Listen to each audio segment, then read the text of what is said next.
Welcome back to the Football Terrace. Make sure you hit the like button. Make sure you are subscribing as well.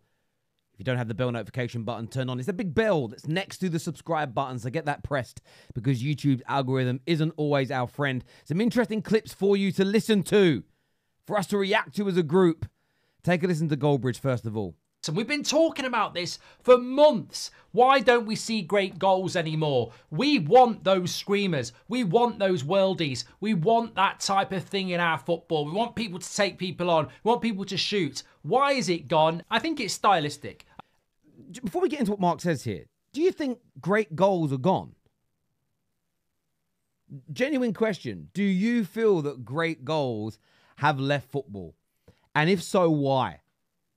I really want to get your views and opinions on that, people. I think it's tactics. A lot of people put it on Pep's shoulders, of course, but it is nothing more than a stylistic obsession in the Premier League of playing out from the back, playing between the lines, possession, possession, possession, work it for a tap-in. You know what? Take people on. Take people on. If you fancy it, take them on, because that's going to break their system down anyway. That element I agree with. I think everybody has become obsessed with, I want to play like Pep. I want to play like Pep. I want to dominate the ball. I want it to be a non-competitive game. And if a player tries to do something individualistic, oh, you've ruined the system. I get that. Okay, we're obsessed with patterns. We're obsessed with it all.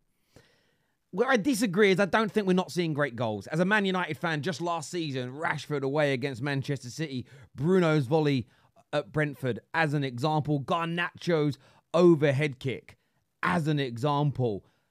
And you're probably good. That's the top of my head, just sitting there thinking. And you guys can probably name multiple more as well, which I think are worth looking at.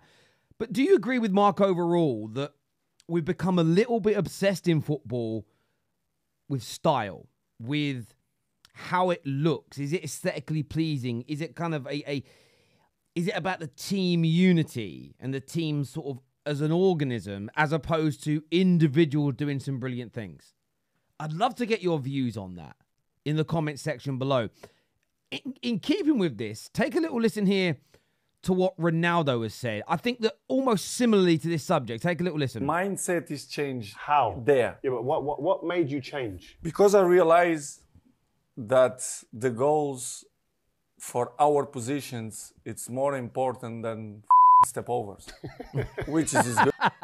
So Ronaldo here talking about how as he got older, his style changed. And essentially he realized that just putting the ball into the back of the net or setting up the chance mattered more than all of the skills and the flicks and the flair that maybe in the first 5, 6, 7, 8 years of his career was always on show. Good, I know, Yeah, the yeah. show boots. You remember Saturday? Oh, I used to love it. You used to love it. Soccer AM, baby. Showboat is nice. You used and to sit there and watch Sky, and when the showboat segment come on, he used to go, "Ay, ay," like that. Yes, it's chapters that you have in your life, and you realize that things that you do, it doesn't worth it anymore. And it's such this is such an interesting take. I think there is room in football for flair, skill, and beauty. Some people fell in love with the game because of that, and I respect it.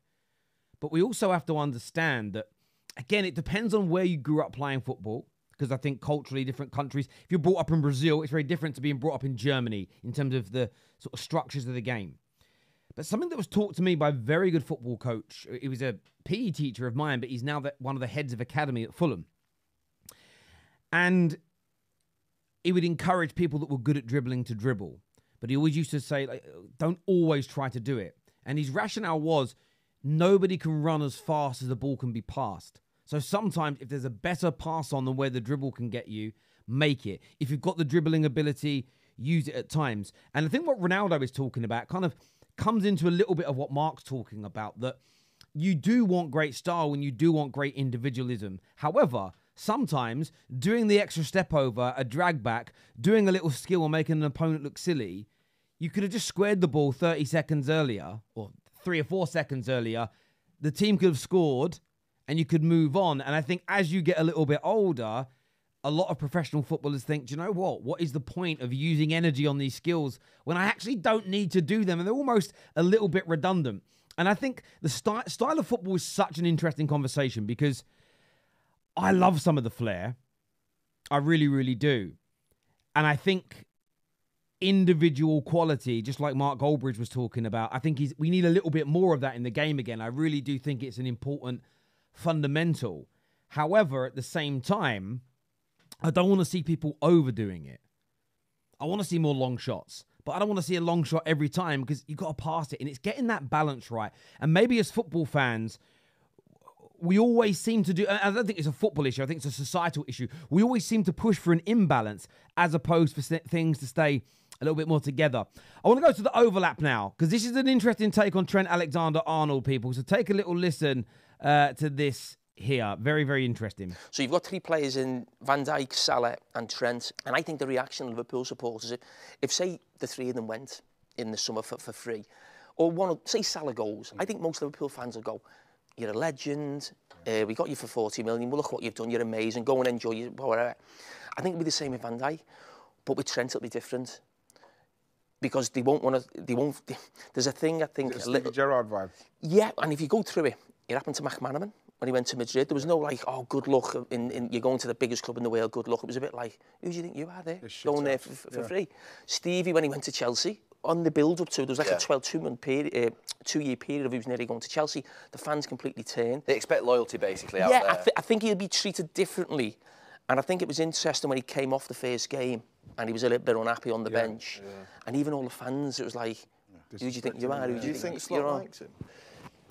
Watching that game, the Sunday game, every time he gave the ball away, he's shaking his head, Slot. No, I'm not sure he likes it. See, I heard what Scholes said here. I love Paul Scholes to bits, but I think he's absolutely off key. This clip stood out to me when I heard Paul Scholes say that. Take a look at this clip here that we found. Man of the match 2 times. Well done, thank you. See, this is the problem. I've defended Man United in this, and I'm going to defend Liverpool in the same sense to keep the energy the same.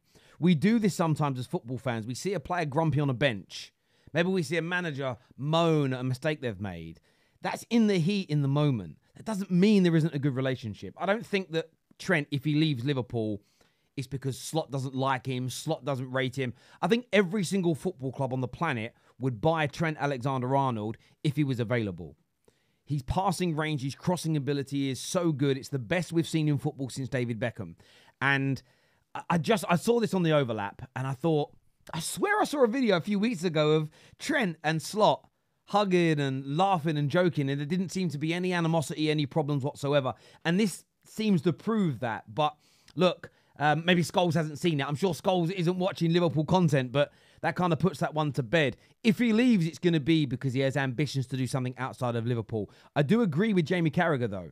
If he does leave, it's one of those things where I do think the Liverpool fans will take it far more personally than Salah, Alisson, or Van Dijk has been mentioned. But look, I want your views. I want your opinions, people, in the comments section below.